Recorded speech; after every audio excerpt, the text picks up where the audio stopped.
Alô pessoal, mais um vídeo. Eu quero compartilhar com vocês hoje uma experiência que eu tive essa semana.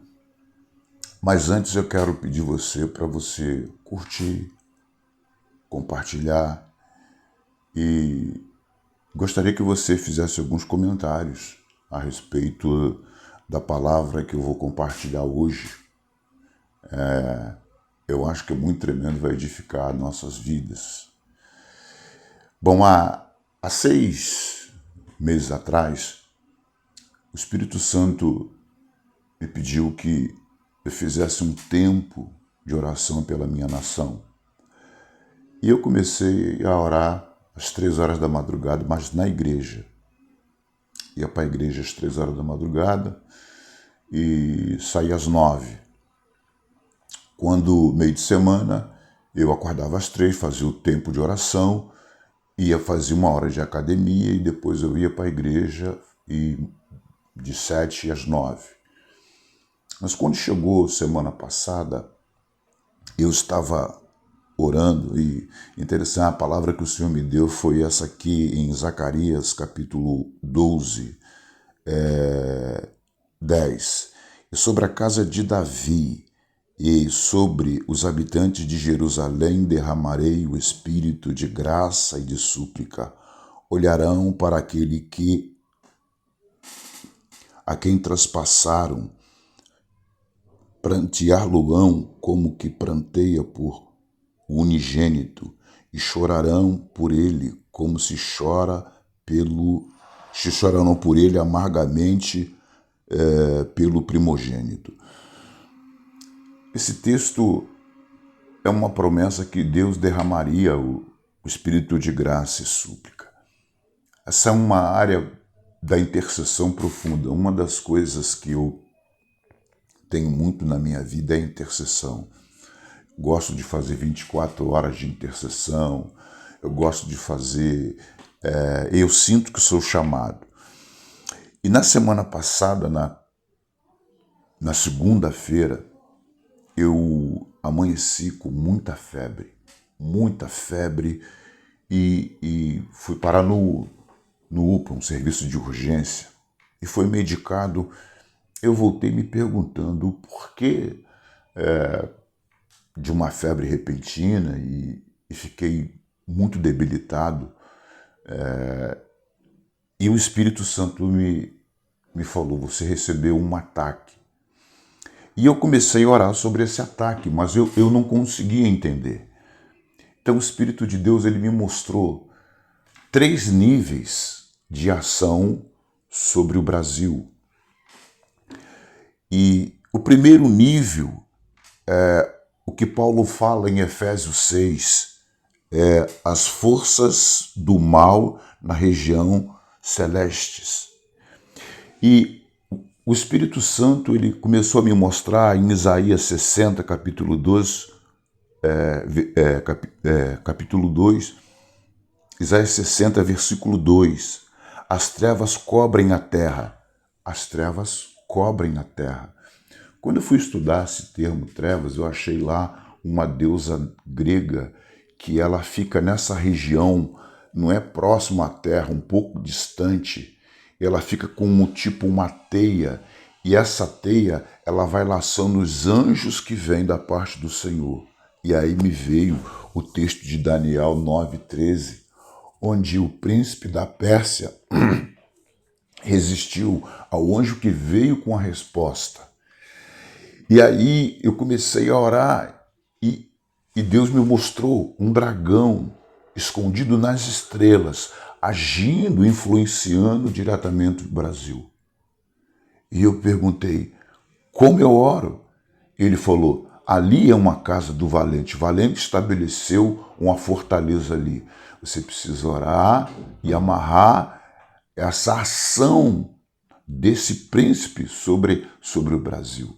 Não só isso, tem o segundo nível de batalha, onde fica a potestade do ar.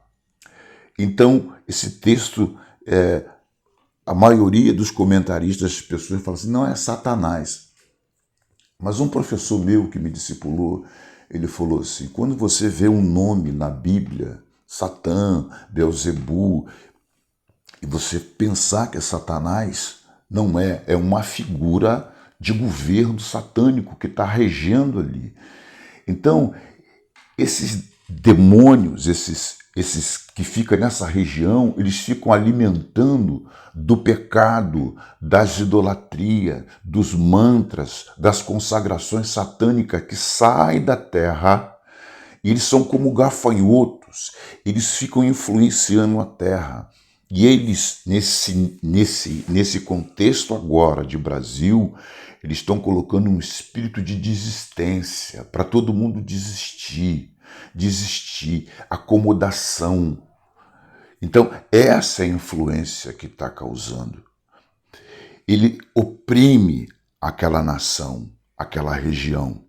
E o segundo nível também fala em Efésios 2, que é a ação dos espíritos que trabalha nas pessoas, nas ruas, nas praças consagradas. E aí Jesus ele diz que essa casta só sai com jejum e oração. Então, esses demônios, eles estabelecem fortaleza em cada setor desse, no primeiro nível, no segundo nível, no terceiro nível. Jesus ele disse para você entrar na casa do valente, você precisa amarrar o valente. Então, como eu defino essa palavra amarrar? A intercessão é como se fosse uma arma que vai destruindo, que vai anulando, que vai aniquilando, tirando a influência desses níveis demoníacos na atmosfera da nossa nação. E aí Deus falou, você precisa orar, Efésios 6, você precisa tomar armadura. E é tanto tempo, há 33 anos eu lidando com isso, e você acaba não usando. Mas quando você recebe um ataque desse nível, você percebe que você está falhando em não usar uma arma que Deus estabeleceu. Porque nós sempre achamos que sabemos tudo, mas nós não sabemos muita coisa porque o mundo espiritual ele é muito intenso e mesmo aqueles que têm visão não conseguem ter visão total. Então você precisa tomar a couraça. A couraça vai proteger o seu coração de ódio, de rancor, calçar o evangelho da paz. Você precisa ter paz na sua jornada para não errar o seu caminho. Essa é o evangelho do Shalom, é o governo de Jesus sobre a sua vida, dando direção. O escudo da fé. Esse escudo, ele precisa estar azeitado. Os guerreiros passavam azeite antes de ir para a batalha, porque quando você tem azeite no escudo, a flecha, os dardos inflamados, eles não penetram. Você precisa ter o capacete. O maior nível de guerra espiritual é na mente. Satanás e os seus demônios, seus anjos caídos vão sempre desferir golpes na nossa mente para desistência, para tirar você do propósito. E a espada é a palavra do Senhor. A palavra do Senhor é uma arma de ataque, é uma arma de defesa. A arma de defesa quando você lê, quando você come a palavra como Jeremias falou.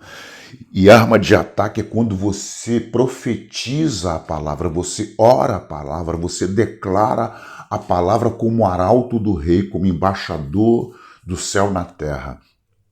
E aí, queridos, foi essa semana que eu aprendi mais um pouco de batalha espiritual a nível estratégico.